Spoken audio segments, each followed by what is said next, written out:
Welcome to the Trading Desk, where we say money talks and conventional wisdom walks.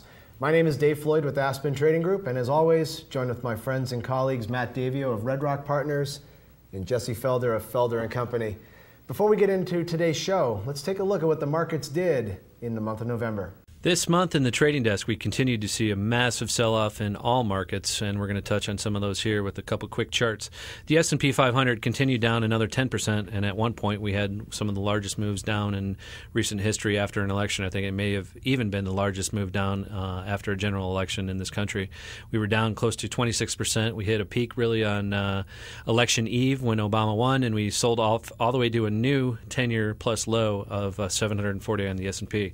We're still stuck below the November highs, well below, so we'll see where we go. The next chart shows a move of the banking index, and the banking index is, again, pretty indicative of the overall market. It continues to head down. We, again, made new lows, multi-year lows in the banking index, and you really can't have a bull market without the financials, so that continues to be a negative drag on the market. The next chart is the oil chart. Again, oil is trading all the way from $147 a barrel in July down to $40.50 at today's strike price. New lows, almost $100, have been removed from the oil market, which means more money in your pockets. The final chart is the 10-year rates, which, again, coinciding with what we're going to talk about on the show. The 10-year rates are down as low as 2.5% this week. That's right, 2.5%, which will translate into lower mortgage rates, 4 to 4.5%. I see coming down in the future. Welcome back to the Trading Desk.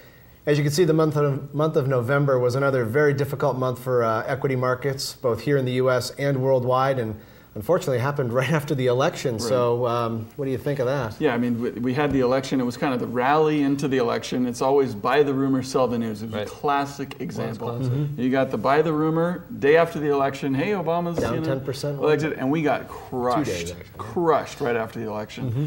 And, a lot of people were, hypothesizing that, hey, maybe it has something to do with the fact that, the Democrats have plans to raise corporate taxes and raise the capital gains rates and all these types of things, and that's not good for the economy, businesses, the stock market, et cetera.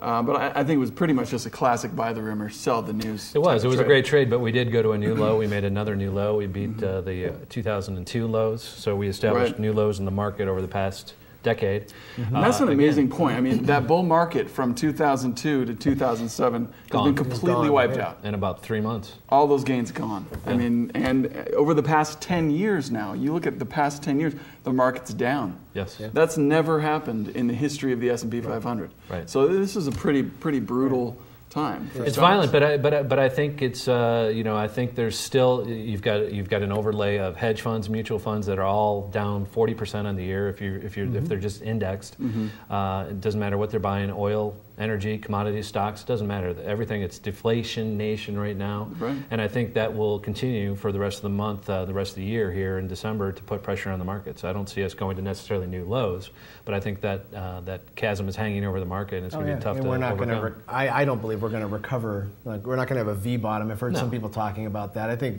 money managers and investors going forward they've already been thrown a real curveball, and most of them didn't know how to handle it. Right. And I think going forward it's going to be really difficult because we're just going to probably sideways chop and very selective issues going up and down going forward. So. Okay. Well, when we come back to the Trading Desk, we'll talk more about this subject. I think we all have a lot more to say about this. I know I'd like to touch a little bit more on these issues. So welcome. When we come back to the Trading Desk, we will finish up the topic.